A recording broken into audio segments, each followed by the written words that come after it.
നാളെ ഫെബ്രുവരി മാസം 15 ശനിയാഴ്ചയും തുടർന്നുള്ള ദിവസങ്ങളിലും അറിഞ്ഞിരിക്കേണ്ട വളരെ പ്രധാനപ്പെട്ട ചില സർക്കാർ അറിയിപ്പുകളാണ് ഇന്നത്തെ വീഡിയോയിലൂടെ ഷെയർ ചെയ്യുന്നത്. ആദ്യത്തെ പ്രധാന അറിയിപ്പ്, സംസ്ഥാന സർക്കാർ നൽകുന്ന ഇന്ദിരാഗാന്ധി ദേശീയ വാർദ്ധക്യകാല പെൻഷൻ, വിധവാ പെൻഷൻ, ഭിന്നശേഷി പെൻഷൻ എന്നിവ വീടുകളിലോ അതല്ല എങ്കിൽ ബാങ്ക് അക്കൗണ്ടുകൾ വഴിയോ വാങ്ങുന്നവരുണ്ട് എങ്കിൽ അങ്ങനെയുള്ളവർക്ക് സർക്കാരിന്റെ പരിശോധനകളും ഇതോടൊപ്പം തന്നെ പ്രധാന നടപടികളും തുക വിതരണം സംബന്ധിച്ചുള്ള സുപ്രധാന അറിയിപ്പുകളും എത്തിയിരിക്കുകയാണ്. വിധവ അവിവാഹിത പെൻഷനുകൾ കൈപ്പറ്റുന്നവരിൽ നിരവധി ആളുകൾ അനർഹമായി തുക കൈപ്പറ്റുന്നു എന്നുള്ള കണ്ടെത്തലുകളുടെ ഭാഗമായി സംസ്ഥാന സർക്കാരിന്റെ ഭാഗത്തു നിന്നും വാർഡ് അടിസ്ഥാനമാക്കിയുള്ള പരിശോധനകൾ കൂടുതൽ കർശനമാക്കി. മാർച്ച് മാസം മുതൽ പെൻഷൻ വിതരണത്തിൽ വലിയൊരു മാറ്റമുണ്ടാകുമെന്ന് സംസ്ഥാന ബജറ്റിൽ തന്നെ സർക്കാർ പ്രഖ്യാപിച്ചിട്ടുള്ളതാണ്. സാമൂഹിക സുരക്ഷാ പെൻഷൻ പദ്ധതിക്ക് കീഴിൽ വരുന്ന ആളുകൾ മാത്രമാണ് ഈ പരിശോധനകൾ നേരിടേണ്ടി വരിക. ക്ഷേമനിധി ബോർഡുകൾ വഴി അംശാദായം അടച്ച് ആനുകൂല്യം വാങ്ങുന്നവർക്ക് ഈ നിയമം ബാധകമല്ല. പെൻഷൻ പട്ടിക പുനഃക്രമീകരിക്കുന്നതിന്റെ ഭാഗമായി അനർഹരെ കണ്ടെത്തി ഒഴിവാക്കുന്നതിലൂടെ വലിയൊരു വിഭാഗം പെൻഷൻ ഗുണഭോക്താക്കൾ പട്ടികയ്ക്ക് പുറത്തു പോകുന്നത് പെൻഷൻ വിതരണം സുഗമമാക്കാനും ഇതോടൊപ്പം തന്നെ പെൻഷൻ തുക വർദ്ധിപ്പിക്കുന്നതിനും സംസ്ഥാന സർക്കാരിന് കഴിഞ്ഞേക്കുമെന്നുള്ള വിദഗ്ധ നിർദ്ദേശത്തിന്റെ അടിസ്ഥാനത്തിലാണ് നിലവിലെ സംസ്ഥാന സർക്കാരിന്റെ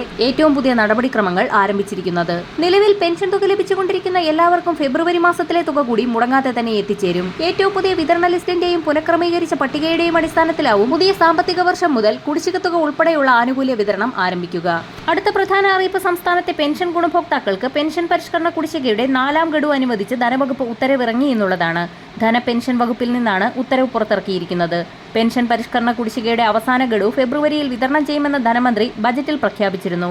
600 കോടി രൂപയാണ് അവസാന ഗഡു കൊടുക്കാൻ വേണ്ടത്. ഈ മാസം തന്നെ പെൻഷൻ പരിഷ്കരണ കുടിശ്ശികയുടെ അവസാനത്തെ ഗഡു ഫെബ്രുവരി മാസത്തിൽ തന്നെ വിതരണം ചെയ്യുന്നതിനുള്ള നടപടികൾ ട്രഷറി ഡയറക്ടർ സ്വീകരിക്കണമെന്നും ഉത്തരവിൽ വ്യക്തമാക്കിയിട്ടുണ്ട്. ഇതോടെ 11ാം പെൻഷൻ പരിഷ്കരണ കുടിശ്ശിക മുഴുവനായും പെൻഷൻകാർക്ക് ലഭിക്കും. അടുത്ത പ്രധാന അറിയിപ്പ്, കേന്ദ്ര സഹായം 2000 രൂപ വീതം 25 ലക്ഷത്തോളം വരുന്ന കർഷക ഗുണഭോക്താക്കളുടെ വീടുകളിലേക്ക് എത്തിച്ചേരുന്നു എന്നുള്ളതാണ്. PM കിസാൻ തുക വിതരണം ചെയ്യുന്നതിന്റെ അവസാന ഘട്ടമായ PFMS-ലേക്ക് നമുക്ക് പേയ്മെന്റ് റിക്വസ്റ്റുകൾ വന്നു തുടങ്ങിയിട്ടുണ്ട്. അവരവരുടെ ID ഉപയോഗിച്ച് PM കിസാന്റെ ഒഫീഷ്യൽ സൈറ്റിൽ ചെക്ക് ചെയ്യുമ്പോൾ നിങ്ങൾക്ക് കാണാൻ സാധിക്കും 2000 രൂപയുടെ റിക്വസ്റ്റുകളാണ് വന്നുകൊണ്ടിരിക്കുന്നതെന്ന്. 18ാം ഗഡു വരെ മുടങ്ങാതെ കൃത്യമായ ഇടവേളകളിൽ KYC ലാൻഡ് വെരിഫിക്കേഷൻ പൂർത്തിയാക്കിയ ഗുണഭോക്താക്കൾക്കെല്ലാം തന്നെ ഈ ഒരു മെസ്സേജ് വന്നിട്ടുണ്ടാകും. ഇത്തരത്തിലുള്ള സ്റ്റാറ്റസ് മെസ്സേജുകൾ ലഭ്യമായ സാഹചര്യത്തിൽ PM കിസാന്റെ തുക വിതരണം ഉറപ്പിച്ചിരിക്കുകയാണ്. അടുത്ത പ്രധാന അറിയിപ്പ്, വിവിധ സബ്സിഡി സ്കീമുകൾക്ക് വേണ്ടിയിട്ട് ആധാർ ഒരു നിർബന്ധിത രേഖയാക്കുകയാണ്. ഇതോടൊപ്പം തന്നെ ആധാറുമായി ബന്ധപ്പെട്ടിട്ടുള്ള ഇലക്ട്രോണിക് KYC എന്ന് പറയുന്ന മസ്റ്ററിംഗ് സംവിധാനം വിവിധ സ്കീമുകൾക്ക് നിർബന്ധമാക്കിയിട്ടുണ്ട്. അതുകൊണ്ട് തന്നെ ആധാറുമായി സീഡ് ചെയ്തിട്ടുള്ള